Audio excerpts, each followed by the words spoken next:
Chicken dub. It's a great day here at KEKFILA's YouTube channel. I am your host, the KEKFILA, and today I am bringing you another topic video on the One Piece TCG card game.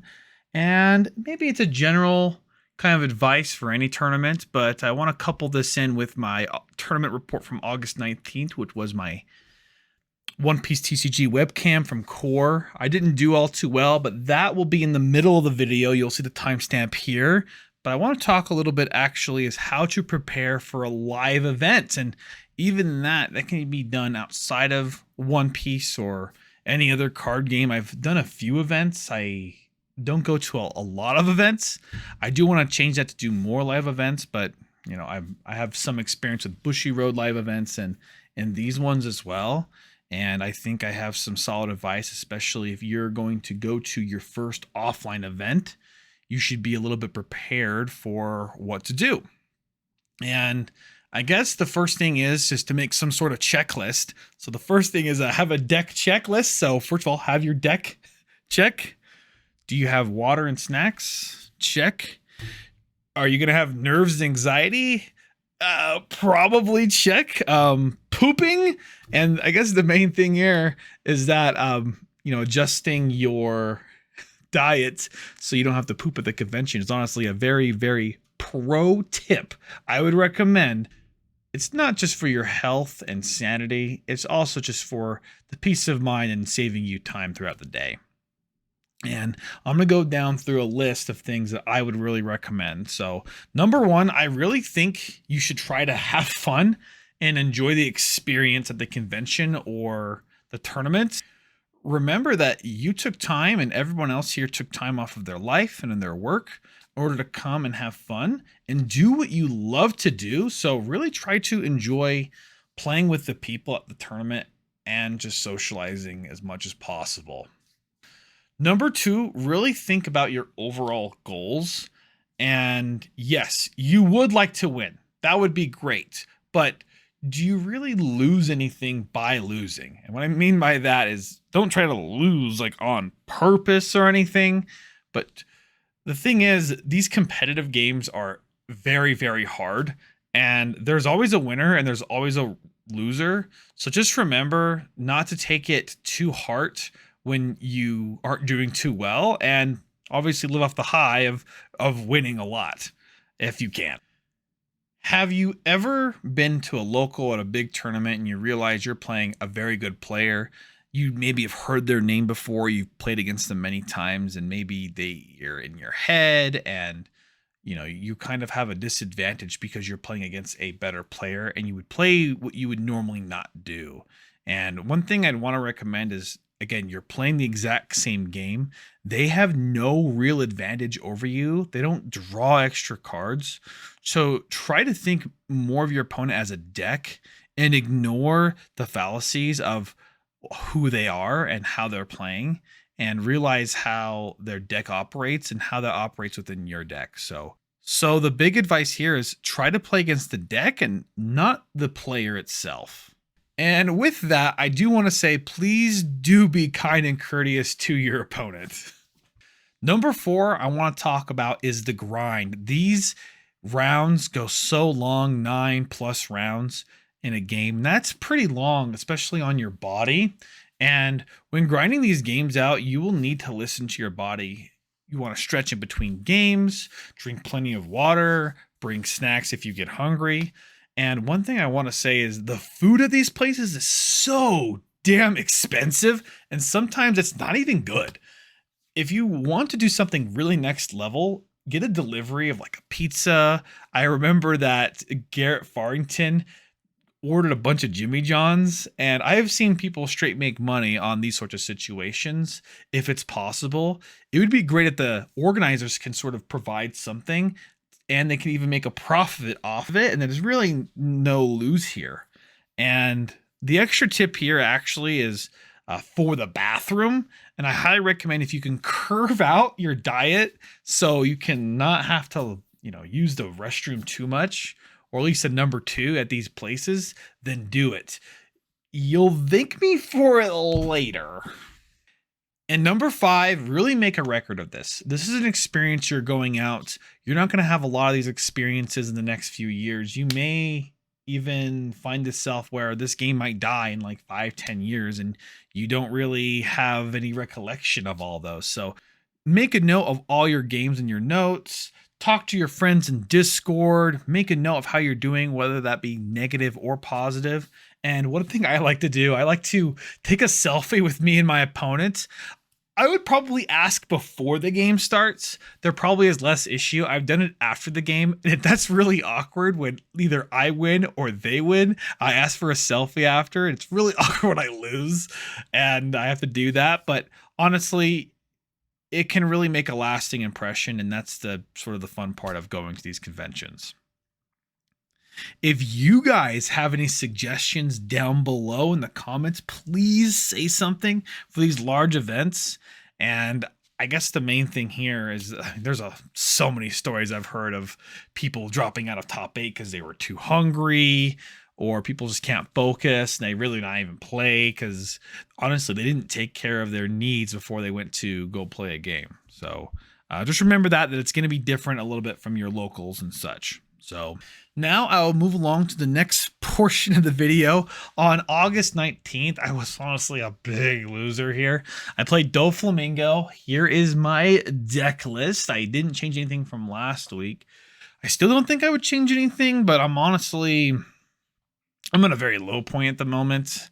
Even making this video is a little funny, but honestly, I'm going to keep my head up. I still believe in the deck, but I'm going to try my best for Pasadena coming up in a few weeks.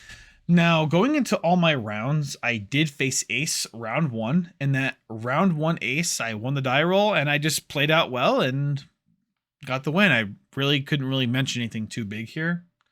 Round 2, I faced John Mendoza. He's a avid card player in Las Vegas. I know him just at least a little bit, and he's a big fan of the channel, so shout out to John. And I did lose to John, however.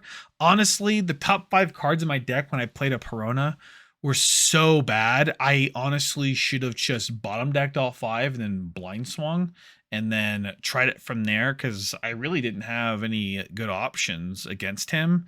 And he just curved out so well, and the game wasn't even that. It was kind of close, but it wasn't too close enough. So I did lose that game, unfortunately. Round 3, I go to another Whitebeard. This Whitebeard player, again, he went first against me, which is honestly just really good against me. He curved out really, really well. And honestly, I don't even think I bricked that hard. I just wasn't able to punch through, and he got the win there. Round 4, I faced a Kuro. There's really not much to say here. He actually put me in a hard spot when he played out 2 Kriegs. He played out a Krieg, the next turn used a Krieg, and then I Mihawked it on my following turn, on my 9-Dawn turn, and then on the next turn he played another Krieg, but I got another Mihawk out of life, and I'm like, well, this is perfect. I will play it to get bottom of the other Krieg. I just was able to control board with 2 Mihawks, and that set me up pretty well to win this game. The next game, I faced another Whitebeard, and I did take a loss. At this point, I'm 2 wins, 3 losses. And the main thing against Whitebeard, again, they get this really nice curve going first. He places a 5-drop Luffy, which I have to bottom deck on my 6-Dawn turn. He plays a 7-cost Ace, which I can't do anything against. On his 9-Dawn turn, he played another Luffy. On his next turn, he plays Ace. So if you go Luffy into Ace into Luffy, that's 4 rush targets.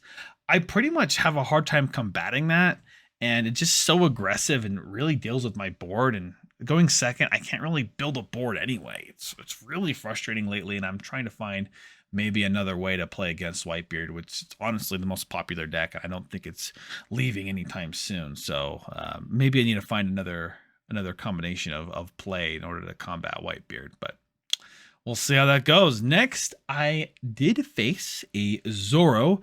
Now, going X3, and I'm probably not facing the cream of the crop. The Zoro player really didn't disappoint. He was just, having fun. I think he was smoking a vape the whole time. We were having a good time. I at this point, I care about my games, but I'm not sharking anybody, on not letting him do things. I think at one point I swung 7 at his leader, and he played a Whitebeard, so his leader was a 7k, and he gave me a 2k and a 1k, and I'm like, are you sure about that? And he's like, oh. I'm like, so he took the 2k back, which I told him to do that. So it's fine. He actually didn't want to, but I told him, just do it. It's fine. I thought I was actually going to win, but I lost, which was very unfortunate. So shout to that guy. Really cool dude. And unfortunately, I came out with another loss. So at this point, I'm 2 wins, 4 losses. You think it would get even worse, but I face a Rob Lucci. Rob Lucci, I actually lose. I curve out so well. I think I just misplayed a lot of this game. I could have done a couple other things. I do want to say that this guy did play really well. He curved out super well, doing a lot of awesome combos. And honestly, taking the first few life there really helped out his hand. So he was able to combat my entire field. But honestly, I should have maybe did the game a little bit differently. But that's just how it goes, honestly. I think he played well, and that's from that. Round 8, I had a no-show. I did play a lot in the meantime for fun online. I lost. He high-rolled me. That was really ridiculous. Jedi high-rolled me in a casual game playing Law against me. It wasn't even close. It was so bad. But ignore round 8. We're going to go to round 9. Round 9, I'm currently 3 wins, 5 losses, trying to make that 4-win, 5-loss stream happen. And what do you know? I made it happen. I won against Law. The player I played against, we had a very awkward game. And honestly, I kind of almost threw a few times in this game. He definitely bricked super hard. And I was still attacking board when I could attack face. And so I overcommitted with things, but I was able to barely bring it back and not lose just because he didn't have like a whole ton of blockers anymore. And honestly, I'm happy that I was able to get that last win. And 4 wins, 5 losses. It is what it is. I do want to say big shout out to the Will to Win Gaming Discord. Even though with my bad records, I'm still doing plenty of coaching with Doflamingo on there, but I'm mostly trying to help set up a lot of this Discord and the Patreon for him, so it's working a lot more smoothly. Let me know if you guys have any feedback about that. I'm going to be doing actually some content here for pre-release. I know it's not a big deal, but essentially pre-release is a good time to self-reflect and really learn the game. It has a lot of the basics of the game, and so you can learn a lot from pre-release about what the game really is just by doing that. It's the most vanilla kind of gameplay there is in the game, and I find it pretty rewarding winning these games. And I mean, that's really all I got to say about that. So I might be doing some of that, but shout out to Will. He got 14th place. He went 7-2. Shout out to Paul, another coach. He also went 7-2. And then we had some players do really well. And I think some of our coachees or people we're coaching were facing each other and doing super well as well. So shout out to all of them. And remember, guys, I will be in Pasadena in the beginning of September. Please come up and say hi to me. I'll probably be wearing some sort of pink Doflamingo, not Doflamingo, but a kimono. So come up and say hi to me.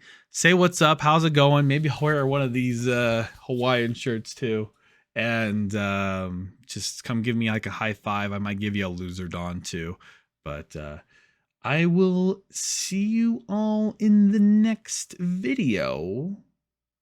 Remember to leave some comments about some advice for live tournaments. Ciao. Chicken Derby!